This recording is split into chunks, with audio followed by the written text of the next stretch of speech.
창세기 3부 믿음의 조상 아브라함의 이야기 제12장 아브라함의 부르심 떠남의 믿음. 갈대아 우르, 달의 신을 섬기는 이방 땅이에요. 그곳에서 하나님의 음성이 한 사람에게 울려 퍼졌어요. 너는 너의 고향과 친척의 집과 아버지의 집을 떠나 내가 내게 보여줄 땅으로 가라. 내가 너로 큰 민족을 이루고 내게 복을 주어 내 이름을 창대하게 하리니 너는 복이 될지라. 너를 축복하는 자에게는 내가 복을 내리고 너를 저주하는 자에게는 내가 저주하리니 땅의 모든 족속이 너로 인하여 복을 얻을 것이니라. 이것은 성경에서 가장 중요한 약속 중 하나예요. 하나님이 아브라함에게 세 가지를 약속하셨어요. 첫째 땅, 둘째 후손, 큰 민족, 셋째 복. 땅의 모든 족속이 복을 받음. 그리고 땅의 모든 족속이 너로 인하여 복을 얻을 것이라는 말씀은 훗날 아브라함의 후손으로 오실 예수 그리스도를 통해 온 세계가 구원받을 것을 가리키는 거예요. 아브라함은 75세였어요. 어디로 가는지도 몰랐어요. 그런데 어떻게 했을까요? 아브라함이 여호와의 말씀을 따라갔고, 아브라함은 아내 사레와 조카 롯, 모든 재산을 이끌고 하란을 떠났어요.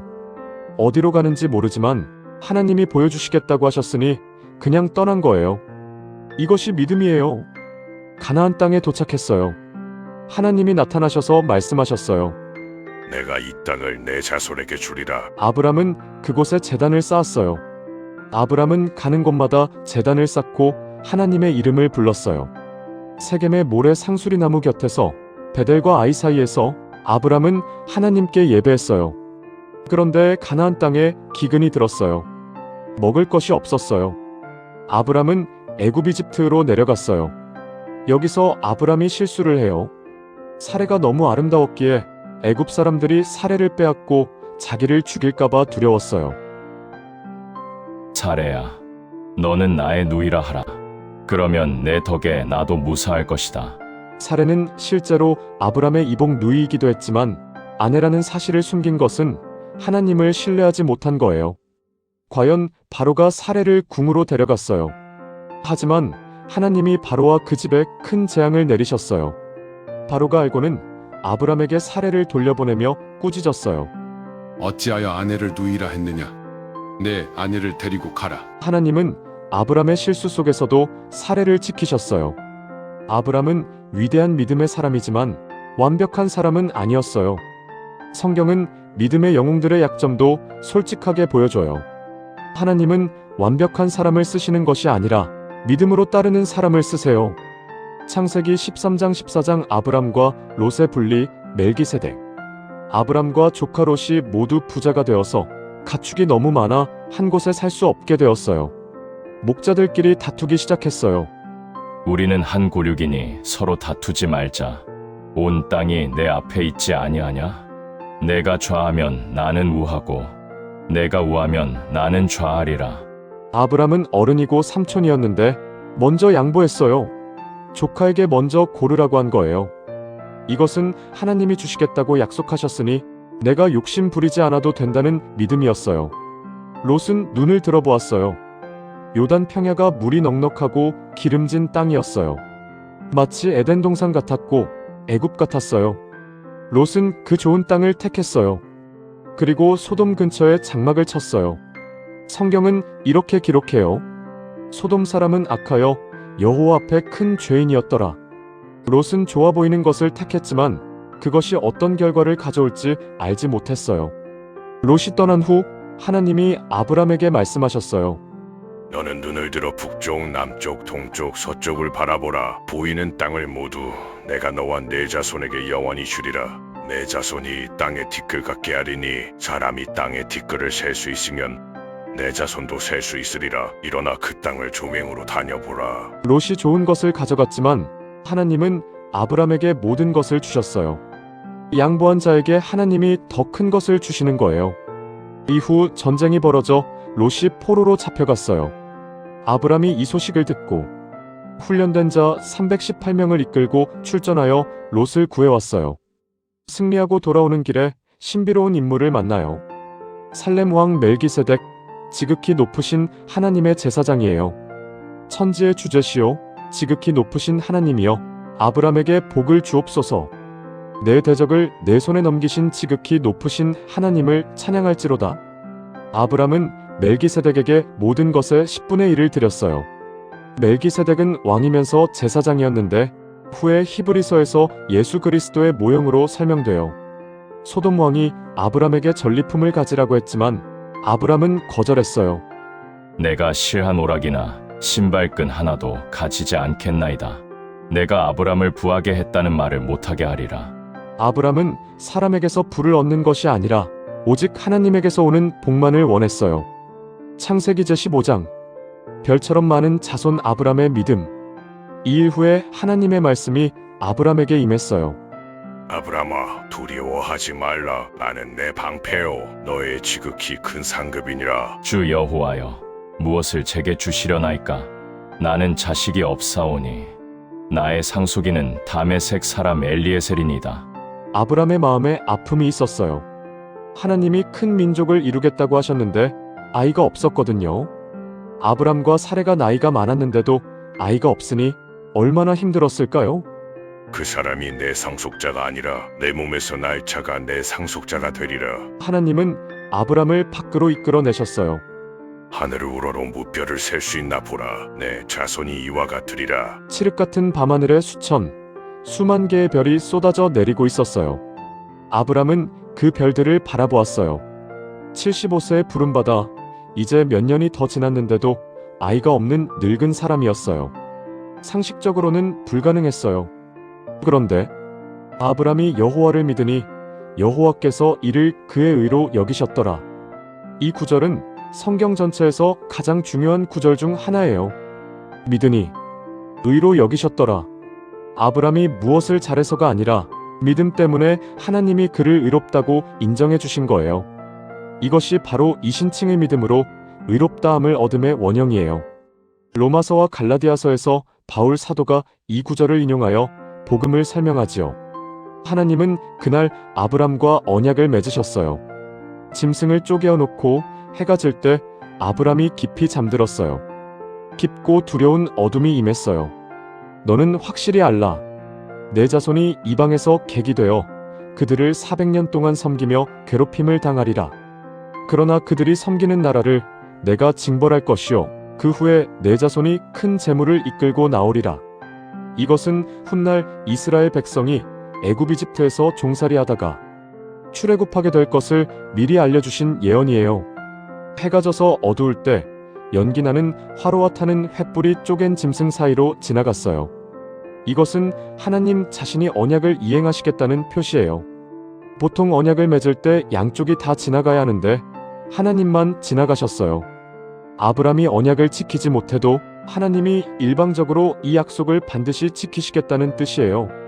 구원은 우리의 행위가 아니라 하나님을 향한 믿음으로 주어져요. 아브람이 별을 세며 불가능을 바라볼 때 그래도 하나님은 하실 수 있다고 믿었어요. 그 믿음을 하나님은 의로 여기셨어요.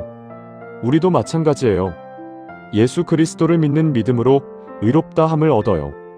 창세기 16장 17장. 이스마엘과 할례 언약. 10년이 지났어요. 여전히 아이가 없었어요. 사레는 지쳤어요. 기다림이 너무 길었어요. 여호와께서 나의 출산을 막으셨으니 원하건대 나의 여종 하갈에게 들어가라. 내가 혹 그로 말미암아 자녀를 얻을까 하노라. 이것은 당시 관습으로는 합법적인 방법이었지만 하나님의 방법은 아니었어요. 하나님의 약속을 사람의 방법으로 이루려 한 거예요. 아브람이 사레의 말을 들었어요.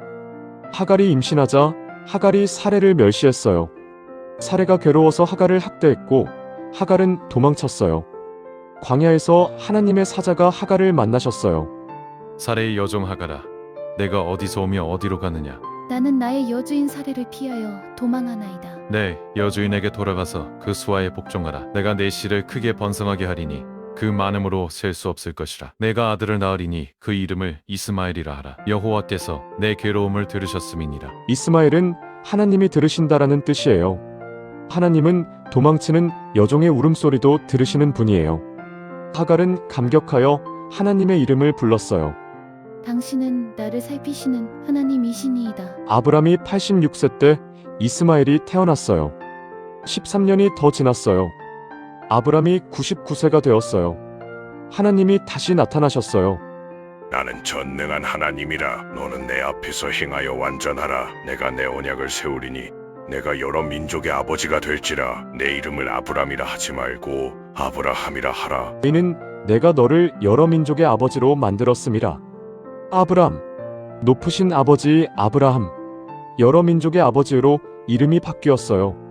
아직 아이가 한 명도 없는 99세 노인에게 여러 민족의 아버지라는 이름을 주신 거예요. 하나님은 없는 것을 있는 것처럼 부르시는 분이에요. 내 아내 사례도 이름을 사라라 하라. 내가 그에게 복을 주어 내게 아들을 낳아주리라. 그가 여러 민족의 어머니가 되리라. 아브라함이 엎드려 웃었어요. 그리고 속으로 말했어요. 100세 된 사람이 어찌 자식을 낳을까? 사라는 90세니 어찌 출산하리요? 웃은 거예요. 기뻐서가 아니라 너무 놀랍고 믿기 어려워서요. 이스마엘이나 하나님 앞에서 살기를 원하나이다. 아니라 네 아내 사라가 내게 아들을 낳을 것이니 너는 그 이름을 이삭이라 하라. 내가 그와 내 언약을 세우리니 영원한 언약이라. 이스마엘에게도 내가 복을 주어 번성하게 하겠으나 내 언약은 이삭에게 세우리라. 하나님은 할례를 언약의 표로 주셨어요. 아브라함의 집안 남자는 모두 할례를 받아야 했어요. 이것은 몸에 새겨진 언약의 증거였어요. 아브라함은 그날 바로 순종하여 자신과 이스마엘과 모든 남자에게 할례를 행했어요. 창세기 18장 19장. 소돔과 고모라. 무더운 한낮 아브라함이 마물에 상수리 나무 곁 장막 문에 앉아 있었어요. 눈을 들어보니 세 사람이 서 있었어요. 아브라함은 달려가 영접하며 물과 떡과 송아지 요리를 대접했어요. 이 세 사람 중 한 분은 여호와 자신이셨어요. 기한이 이를 때에 내가 내게로 돌아오리니 사라에게 아들이 있으리라. 사라가 장막 뒤에서 이 말을 듣고 속으로 웃으며 말했어요. 내가 노쇠하였고 내 주인도 늙었는데 내가 어찌 즐거움이 있으리요? 사라가 왜 웃으며 내가 정령 늙어서 아이를 낳겠느냐 하느냐? 여호와께 능하지 못한 일이 있겠느냐? 기한이 이를 때에 내가 내게로 돌아오리니 사라에게 아들이 있으리라. 나는 웃지 않았나이다. 아니라 내가 웃었느니라. 그 후 두 천사가 소돔을 향해 떠났고 여호와께서 아브라함에게 소돔과 고모라의 심판을 알려주셨어요. 소돔과 고모라에 대한 부르짖음이 크고 그 죄가 심히 무겁도다. 아브라함은 소돔에 사는 조카 롯을 생각하며 하나님 앞에 나아가 담대하게 간구했어요. 주께서 의인을 악인과 함께 멸하시려나이까? 그 성 중에 의인 50명이 있어도 멸하시리이까? 내가 소돔에서 의인 50명을 찾으면 그들을 위해 온 곳을 용서하리라. 티끌과 같은 죄가 감히 주께 아뢰나이다. 50에서 5이 모자라면 어찌하시리이까? 45명을 만나면 멸하지 않으리라. 아브라함은 계속 간구했어요. 40명, 30명, 20명, 10명까지. 10명을 인하여도 멸하지 아니하리라. 하지만 소돔에는 의인 10명도 없었어요. 두 천사가 소돔에 도착했을 때 롯이 그들을 영접했어요. 그런데 그 밤 소돔 사람들이 롯의 집을 둘러싸고 무시무시한 짓을 하려 했어요. 천사들이 그들을 쳐서 눈이 멀게 했어요. 천사들이 롯에게 말했어요. 이곳에 내게 속한 자가 더 있느냐? 속히 이곳에서 나가라. 여호와께서 이곳을 멸하시리라. 롯은 사위들에게도 말했지만 사위들은 농담으로 여겼어요. 날이 밝아올 때 천사들이 롯과 그의 아내 두 딸의 손을 잡고 성 밖으로 이끌어냈어요. 롯이 머뭇거렸기에 천사들이 강제로 데리고 나온 거예요. 하나님의 자비였어요. 도망하라. 뒤를 돌아보지 말라. 산으로 도망하라. 그때 하늘에서 여호와께서 유황과 불을 소돔과 고모라 위에 비처럼 내리셨어요. 두 성이 완전히 멸망했어요. 들판의 모든 것, 땅에서 자라는 것까지 모두 타버렸어요. 그런데 롯의 아내가 뒤를 돌아보았어요. 하나님이 돌아보지 말라고 하셨는데 돌아본 거예요. 소돔에 대한 미련, 세상에 대한 집착 때문이었을까요? 롯의 아내는 그 자리에서 소금 기둥이 되어버렸어요. 아브라함이 아침에 일어나 소돔이 있던 곳을 바라보니 연기가 옹기가마의 연기처럼 올라가고 있었어요. 이후 롯과 두 딸에게서 모압과 암몬 자손이 태어나는데 이것은 슬픈 이야기예요. 소돔의 이야기는 죄의 심판을 보여주지만 동시에 의인을 건져내시는 하나님의 자비도 보여줘요. 하나님은 10명의 의인이 있어도 멸하지 않겠다고 하셨어요. 하나님은 심판을 원치 않으시는 분이에요. 하지만 죄를 그냥 두실 수도 없는 의로우신 분이에요. 그리고 돌아보지 말라는 말씀은 구원받은 자가 다시 세상으로 돌아가지 말라는 교훈이에요. 창세기 21장 22장 이삭의 탄생과 모리아 산의 시험. 드디어 하나님이 약속하신 그때가 왔어요. 여호와께서 말씀하신 대로 사라를 돌보셨고 여호와께서 약속하신 대로 사라에게 행하셨으므로 사라가 잉태하여 하나님이 말씀하신 기한에 아브라함에게 아들을 낳으니 아브라함이 100세, 사라가 90세에 아들이 태어났어요. 이름은 이삭 웃음이라는 뜻이에요. 하나님이 나를 웃게 하셨으니 듣는 자가 다 나와 함께 웃으리로다. 전에는 불신으로 웃었지만 이제는 기쁨과 감사로 웃었어요. 25년을 기다린 끝에 주신 약속의 아들이에요. 이삭이 자라면서 이스마엘과의 갈등이 생겨 하갈과 이스마엘이 떠나게 되었어요. 아브라함은 마음이 아팠지만 하나님이 말씀하셨어요. 근심하지 말라. 이스마엘로도 한 민족을 이루게 하리니 그도 내 신이라. 광야에서 물이 떨어져 하갈이 울 때 하나님이 또다시 하갈의 소리를 들으시고 우물을 보여주셨어요. 그리고 창세기에서 가장 놀라운 장면이 찾아왔어요. 이 일 후에 하나님이 아브라함을 시험하시려고 아브라함아, 내가 여기 있나이다. 내 아들, 내 사랑하는 독자 이삭을 데리고 모리아 땅으로 가서 내가 내게 일러줄 한산 위에서 그를 번제로 드리라. 여러분, 이 말씀을 들은 아브라함의 마음이 어땠을까요? 25년을 기다려 얻은 아들, 하나님이 직접 약속하신 아들, 세상에서 가장 사랑하는 아들을 번제로 드리라니. 성경은 아브라함의 감정을 직접 묘사하지 않아요. 하지만 그가 어떻게 했는지를 보여줘요. 아브라함이 아침에 일찍이 일어나 나귀의 안장을 지우고 두 종과 그의 아들 이삭을 데리고 번제에 쓸 나무를 쪼개어 가지고 떠나 하나님이 자기에게 일러주신 곳으로 가더니 아브라함은 그 밤 잠을 잤을까요? 아마 뜬 눈으로 밤을 새웠을 거예요. 하지만 아침이 되자 일어나서 준비하고 떠났어요. 지체하지 않았어요. 히브리서는 아브라함이 이렇게 생각했다고 말해요. 하나님이 능히 죽은 자 가운데서도 살리실 수 있다. 사흘 길을 가서 멀리 그 장소가 보였어요. 아브라함이 종들에게 말했어요.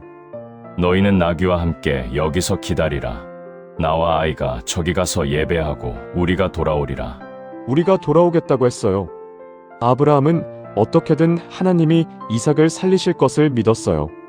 아브라함이 나무를 이삭에게 지웠어요. 자기는 불과 칼을 들었어요. 둘이 함께 걸어갔어요. 아버지, 내 아들아, 여기 있다. 불과 나무는 있는데 번제할 어린 양은 어디 있나이까? 아들아, 번제할 어린 양은 하나님이 자기를 위하여 친히 준비하시리라. 이 대화가 얼마나 가슴 아프면서도 아름다운지요. 하나님이 친히 준비하시리라. 이 말은 단순한 대답이 아니에요. 이것은 예언이에요. 하나님이 친히 어린 양을 준비하실 것이라는. 훗날 하나님이 자기 아들 예수 그리스도를 보내셔서 우리의 번제 제물이 되게 하신 것의 예표예요.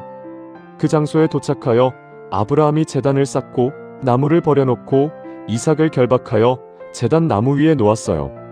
아브라함이 손을 내밀어 칼을 잡고 아들을 잡으려 할 때 아브라함아, 아브라함아, 내가 여기 있나이다.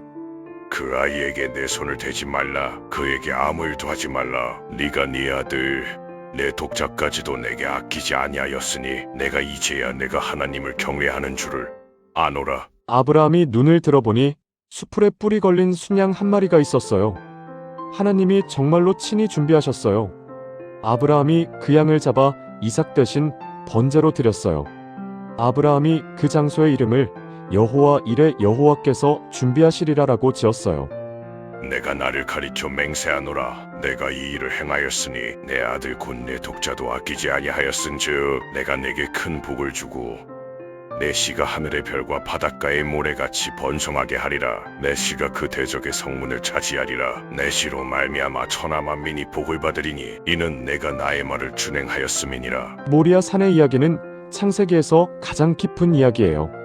아브라함이 사랑하는 독자 이삭을 바치려 한 것은 하나님이 사랑하는 독생자 예수 그리스도를 십자가에 내어주신 것의 그림자예요. 아브라함에게는 대신할 순양이 있었지만 하나님은 자기 아들을 아끼지 않으셨어요. 이삭이 나무를 지고 산을 올라간 것은 예수님이 십자가를 지고 골고다를 오르신 것과 같아요. 하나님이 친히 준비하시리라는 말씀 그대로 하나님은 우리 구원을 친히 준비하셨어요. 창세기 23장 25장 사라의 죽음, 이삭의 결혼, 아브라함의 마지막. 사라가 127세에 헤브론에서 세상을 떠났어요. 아브라함은 사라를 위해 울고 애통했어요. 그리고 해쪽 속에게서 막벨라 굴을 사서 사라를 장사 지냈어요. 이것은 아브라함이 가나안 땅에서 처음으로 소유한 땅이에요. 하나님이 약속하신 땅의 첫 열매와도 같죠. 아브라함은 늙었지만 이삭의 아내를 찾아야 했어요. 가나안 여자가 아니라 고향 친족 중에서 아내를 구하라고 늙은 종 엘리에셀을 보냈어요. 엘리에셀은 나홀의 성에 도착하여 우물 곁에서 기도했어요. 여호와 하나님이여, 내가 물을 마시게 해주세요라고 하면 마시세요. 당신의 낙타에게도 물을 주겠습니다라고. 대답하는 여자가 주인 이삭의 아내로 정하신 자이니이다.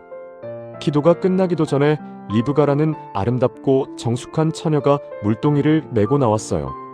엘리에셀이 물을 청하자 리브가는 물을 주고는 당신의 낙타에게도 물을 떠주겠습니다. 정확히 기도한 대로였어요. 리브가는 아브라함의 형제 나홀의 손녀였어요. 하나님이 인도하신 거예요.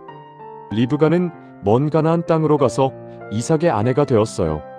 이삭은 어머니를 잃은 슬픔 가운데 있었는데 리브가로 인해 위로를 받았어요. 아브라함은 175세에 세상을 떠났어요. 이삭과 이스마엘이 함께 아버지를 막벨라 굴에 장사 지냈어요. 성경은 이렇게 기록해요. 아브라함이 나이가 많고 늙어 기력이 다하여 죽어 자기 백성에게로 돌아가매.